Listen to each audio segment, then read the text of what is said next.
Konnichiwa, metalheads. Hi. Now we go to Japan. Which band shall we hear? We shall hear none others but the best power metal from Japan, Galneryus.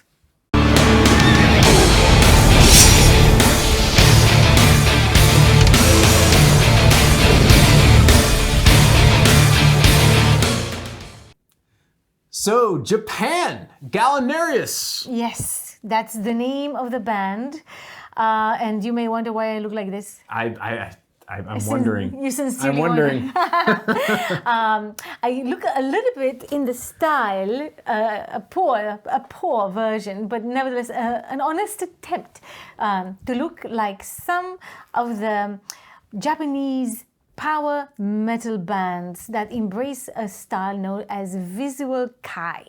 Okay, visual kai. I feel like kai is energy. I want to show you. Some... I don't really know what it means, but I can show you, and you can see behind us some examples of how bands that embrace this approach look like. It looks kind of like medieval, but it looks more like steampunk? Baroque. It's Baroque, steampunk, cosplay, all mixed into one, very androgynous, very, very different costumes.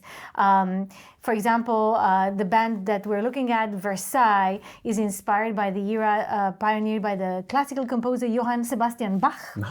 And all the musicians are very well trained, sometimes classically trained, so they derive inspiration musically from that era of the Baroque, but also in costumes, a little bit like what I'm trying to do. But they're also very, very over the top. Sometimes men dress like women, very, very gender fluid, so to say. So is it somewhat of a like homage to the inspiration of the music? Yeah, definitely. Yeah, and the compositions are very sophisticated and remind of classical music approaches to composing.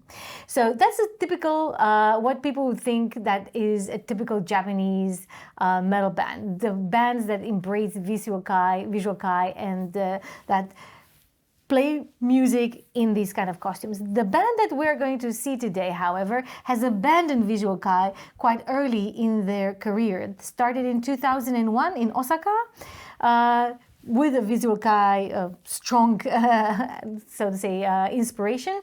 Today they have dropped it simply because they felt it was more authentic to play as we will see them. But their roots go back to that style, to that inspiration, which comes from probably Japan's most famous rock band of all times called X-Japan. Again, super famous. New to me. I think I have so many things to say about Japanese rock scene, but I don't want to take away from the music. So I think we should start with the very first song. Let me just locate it in our playlist. It is called. Well, again, I want to see which. It's probably my favorite song from the band, called "Raise My Sword," which I just have to chime in as someone who doesn't know so much about Japanese, but I have seen many documentaries on the samurai sword and how the tradition goes into making it. The best swords are made in Japan, right? True. And interesting also a note, the band sings or has text both in English and in Japanese. So we will get a little bit of a taste and we can comment more. This is your first time, right? First time. First time for this band and first time for Japanese metal. Yeah, but not for watching Japanese hammer metal into samurai swords. So, okay, this is not exactly that. We will see what you think at the end of the video. Raise My Sword. By Galneryus. Galneryus.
That was badass. That was badass. Well, I have to say, I mean, I don't even know where to start, but I have to probably highlight the man who is the founder of the band, the guitarist whose name is written S-Y-U, but it's pronounced Shu. Which is like close to Ryu, which I know from Street Fighter. I don't want to be, again, culture appropriate, but Street Fighter, Ryu, Shiru, whatever. Yeah, well, his name is Shu. He goes by Shu, of course. They all have short names, pseudonyms. Shu is literally Guitar Hero. So if you play the game Guitar Hero, the computer game Guitar Hero, on there? Several of the songs that we will listen to have their, representation. People may know it from Guitar Hero because he's been on the cover of the magazine called Guitar Hero. Because he's nothing but a guitar god. He's like out of this world, and he's also the composer of a majority of the Galneryus songs, and he's fantastic. Also wanted to highlight the keyboards. Of course, we touched a little bit. Double keyboards. You should see what comes in the next song. Okay, I'm excited. The guy on the keyboards, his name is Yoki, and he is also like a god among keyboardists, I would say. He is the official brand ambassador for Roland keyboards, and has been also featured on publications about keyboard play as the best homage maker for John Lord of Deep Purple. So again, I have lots of things to say, but let's see what I'm talking about when we will see the band perform live from a DVD they recorded in 2017. And then you will see Yoki behind what is the mightiest, biggest, most impressive keyboard station called the Roland Phantom. Cool. Before we get to that song, yes. I wanna interject just a couple thoughts I had while listening to it. First of all, I thought it was awesome, and I'm used to listening to metal songs in languages I don't know, particularly Finnish, right? Yes. Tons of Finnish bands. Could just as well be Japanese. Yeah, which just well could be Japanese. But what's cool is that there's a couple. They add some English lyrics, cry out, and then the whatever was in English was slay your enemies, crush them, whatever, which is awesome. They're very much inspired by the Western ethos. But it's cool to have both in one song, right? Lead with the English and then come with the Japanese. And this is something we will see in the next song as well, a mixture between Japanese and. But I just think about. I don't want to take away from the next song. I'm just thinking there's so much in metal about swords and stuff like that. But then when you think about like, what does it mean to have a Japanese sword is so much. Yeah, it's different. They don't appear so much like so cool. The Japanese necessarily tradition. But again, I don't understand what exactly they say in the Japanese text. It's awesome. As before, I think we again are not so much into the lyrics part. But still, it's cool that they have English and Japanese, a little bit of English, and then what English there is like. We'll come back to that. Slay enemies. I have some more things to Let's tell hear you song about. Number 2. What's it called? Song number 2, and it's called again a kind of unusual name. It's called With Sympathy. All right. And it's from a show recorded in Tokyo. Okay. So let's hear it. Yeah, let's do it.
again, I try to pick like shorter songs because they have their best songs are long, and some of their best songs are purely instrumental. So, honest question. Yeah. Was that song in Japanese or English? It was just like the other song, mostly in Japanese. 'Cause I heard "Keep Moving." Yeah. At Keep some point, moving. but then I also and then I was thinking Where's with sympathy? it was more like Don't think about the lyrics. The vocals, the lyrics as yeah. such are more just like notes accompanying the other. Yeah, no, the text was in stuff, right? Japanese. Like, so I don't know. I don't know, but I enjoyed it definitely. I like this band. Yeah, this band is cool, man. I'm down. Did you I'm see? down. Did you see the tower of keyboards? The guy was That surrounded. was awesome. That was awesome. And again, the whole concert. I've seen the whole concert on DVD, and I absolutely love it. The drummer has a drum solo. It basically shakes the earth. It's like amazing. So so there's a couple weird east-west things I want to bring up, which I know maybe is a fault line for some, but at the same time, it's like, so my impression of Japanese is like precision. Yeah. They do stuff and they do stuff well. So right? they do. And they do.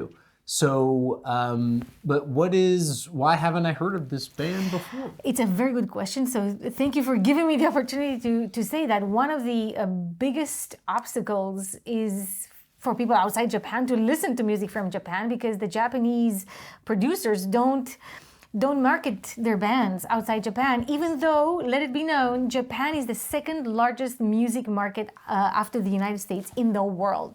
People buy a lot of CDs. Tower Records, the originally American store that has disappeared from American city landscape, absolutely thrives in Japan. People buy CDs.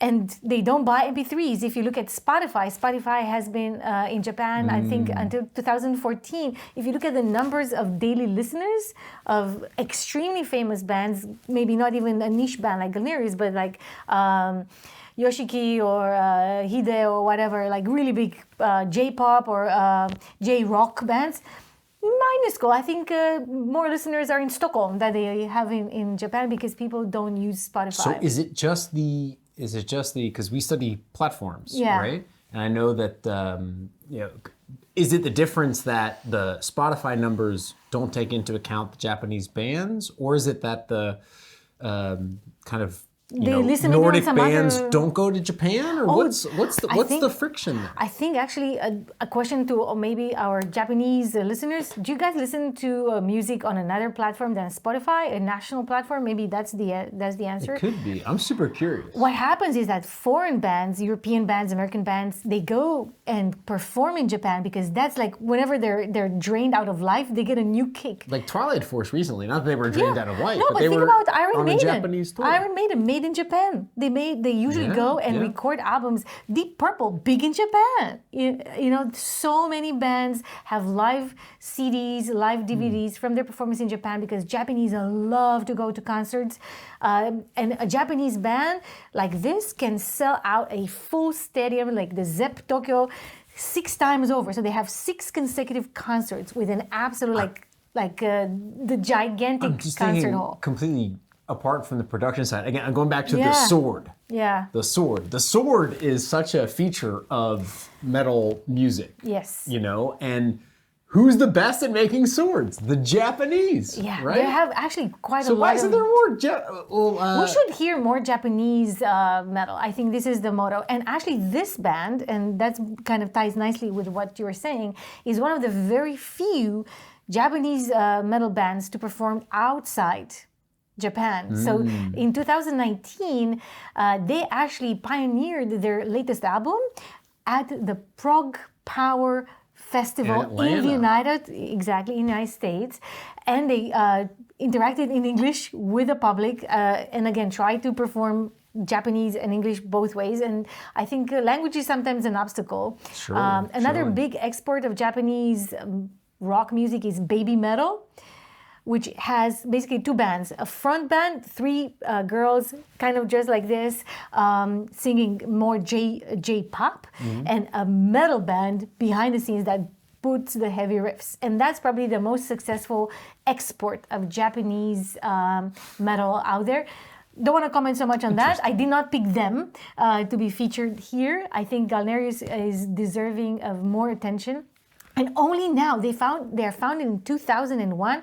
They've toured very little in Mexico, I think a little bit, if at all, in Europe, and recently in the US for the first time. I do want to say, I know we're going to get to the third song, but for those who are not skipping to the third song, but are listening now, what I'm also interested in is that we were talking about in one of the previous episodes, like metal in video games. Yes. Which is a kind of a theme. We gotta do something with this. But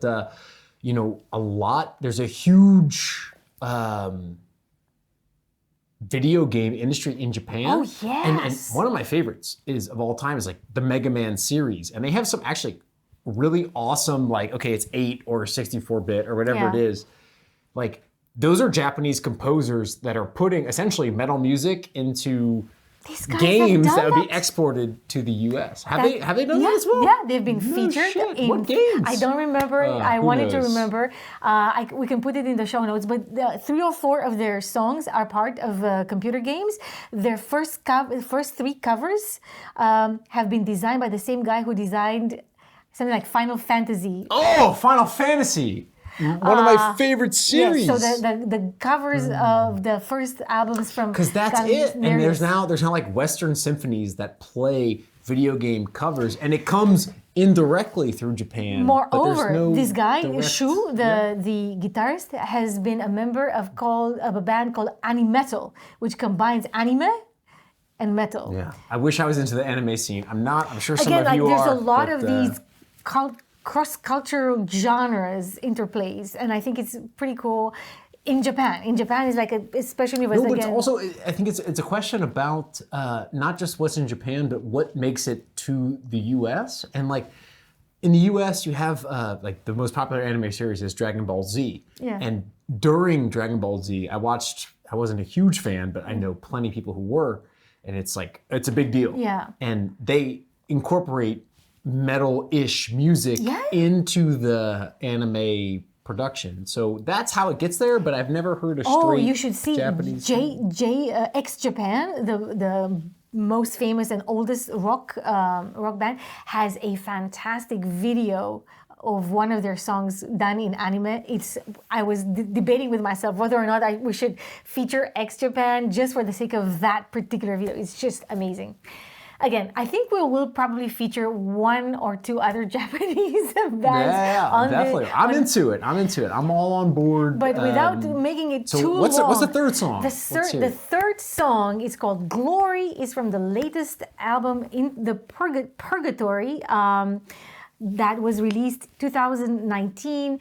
And we will just listen to it because there's no video to it, but there is some live capture from the prog Into Fest. the Purgatory. Yeah. Sounds ominous. It sounds ominous when you start.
so hard たぎる想いの丈 Deep bass in the face 太くは再び Descend in the grace 許すことはない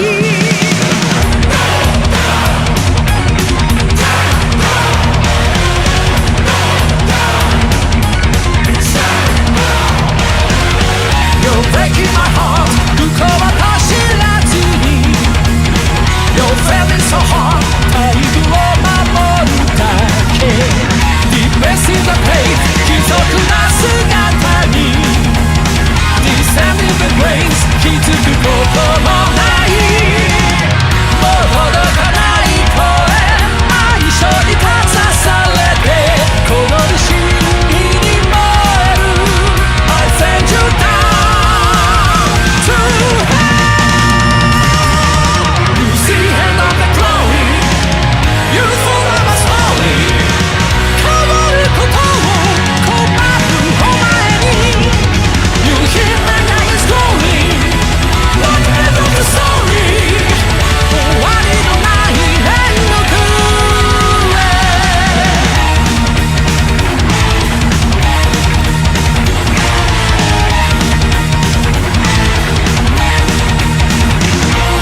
Yeah, that's good. That's good. You know, it makes me just happy to listen to because it's like, fwa, fwa. You don't even know. It comes from the left side. I am like A+. I am on board. Yeah, I am on board. The That's bass awesome. player is amazing. Like, again, because I've seen DVDs, you can see how his hands are moving on those chords. Usually bass players are a little bit more poised and so on. This guy is like, pff, you don't even see his fingers moving. He's like, wow, are you playing the bass? I think just reflecting on it, like what makes it, because normally I just listen to what I listen to, right? Yeah. So when we do this channel, it's like I'm getting some new stuff that I haven't heard before, and this is immediate, like I'm in. I love this. And what is it, I was thinking, what is it that makes it for me? And I think it's the transitions.